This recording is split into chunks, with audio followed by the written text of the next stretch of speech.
బాలు వాళ్ళ నాన్న ఏం జరుగుతుందిరా ఇంట్లో అంటూ బాలునే అడుగుతాడు. అయితే బాలు ఈ అన్నిటికీ కారణం మా అమ్మ అంటాడు బాలు.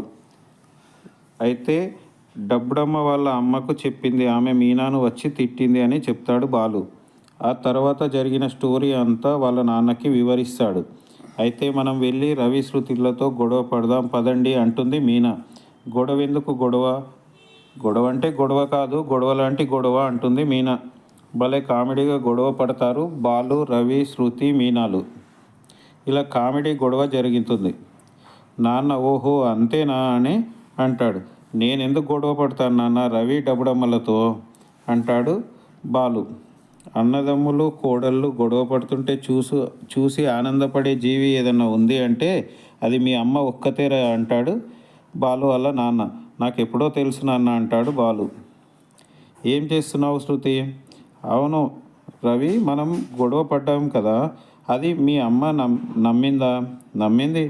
ఏం జరుగుతుందిరా మీకు అని అంటే, నన్ను మీ అమ్మ పుట్టినప్పటి నుంచి ఇంతేనా రవి అని అడుగుతుంది శృతి. నేను పుట్టినప్పటి నుంచి అయితే ఇంతే అంటాడు రవి. నువ్వు మీనా వదిన మంచిగా ఉండడం మా అమ్మకి ఇష్టం లేదు. ఇలా కూడా ఉంటారా మనుషులంటే అంటుంది శృతి. ఉండడం ఇలా మాట్లాడకుండా ఉండడం మా అమ్మకు బాగా నచ్చింది. సరేలే, ఇలా ఉండడం కూడా నాకు బాగుంది అంటుంది శృతి. ఇలా చేసినందుకు మీ అమ్మని కూడా తిట్టాలి అంటాడు రవి. అవును కదా, ఇప్పుడే ఫోన్ చేస్తానని మమ్మీకి ఫోన్ చేస్తుంది. మమ్మీ నువ్వు మీనాని ఎందుకు కలిసావు, ఎందుకు తిట్టావు అని అడుగుతుంది. నీకు మీనా వల్ల ఆ ఇంట్లో నీకు చెడ్డ పేరు వస్తుంది అంటుంది వాళ్ళ మమ్మీ. నువ్వు పులిష్గా బిహేవ్ చేయకు మమ్మీ అంటుంది శృతి. నేను రవిని పెళ్లి చేసుకున్నాను, ఇదే నా ఇల్లు, ఇదే నా ఫ్యామిలీ, నువ్వు మా ఇంటిని డిస్టర్బ్ చేయకు మమ్మీ అని కాల్ కట్ చేస్తుంది.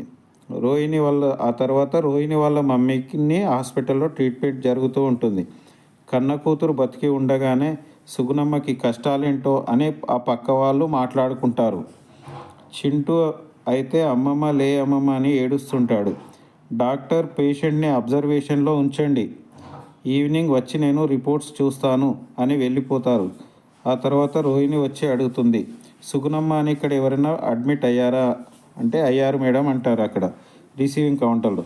ఒంటరిగా మీ అమ్మమ్మ కొడుకుని వదిలేసి నువ్వు తప్పు చేస్తున్నావు అని పక్కన ఉన్నవాళ్ళు చెప్తారు రోహిణికి. అవును అంటూ ఏడుస్తుంటుంది. అమ్మ నువ్వు టైంకి మందులు వేసుకుంటున్నావా? వేసుకుంటున్నాను అంటుంది. మరి వేసుకుంటే ఇలా ఎందుకు అయ్యింది అని ఇంకా అసహ్యంగా హాస్పిటల్లో మాట్లాడుతుంది రోహిణి. ఆమెకి హార్ట్ అటాక్ వచ్చే అవకాశాలు ఎక్కువ ఉన్నాయని డాక్టర్ రోహిణికి చెప్తుంది. ఓకే. ఆ తర్వాత బాలు ఒక ప్యాసింజర్ని తీసుకెళ్తూ ఎక్కడికి వెళ్తున్నారు సార్ అని అడుగుతాడు.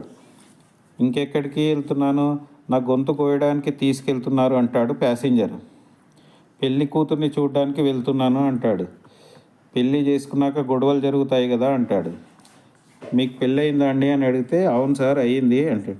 మీరు గొడవలు పడతారా అంటే గొడవలు పడతాం సార్ అంటాడు బాలు. ఎలా పడతారు సార్ గొడవలు అంటే అవి ఏవో స్వీట్గా ఉంటాయి, హాట్గా ఉంటాయి మా గొడవలు అని సరదాగా చెప్తాడు బాలుకు. అంతలో మీనా బైక్కి బాలు కార్కి యాక్సిడెంట్ అవుతుంది. యాక్సిడెంట్ అయిన తర్వాత వాళ్ళిద్దరు బాగా గొడవ పడుతూ ఉంటారు. అక్కడ గొడవ పడుతుండటంతో ప్యాసింజర్ అనుకుంటాడు, అమ్మో పెళ్ళి అయితే ఇలాంటి గొడవలు జరుగుతాయా అనేసి అనుకుంటూ ఉంటాడు.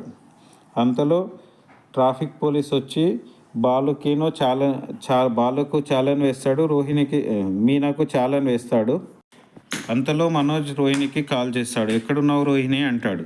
నేను విద్య దగ్గర ఉన్నాను అంటుంది. విద్య తన ఎదురుగా కనపడుతుంటుంది. అయితే మనోజ్ సీరియస్గా ఫీల్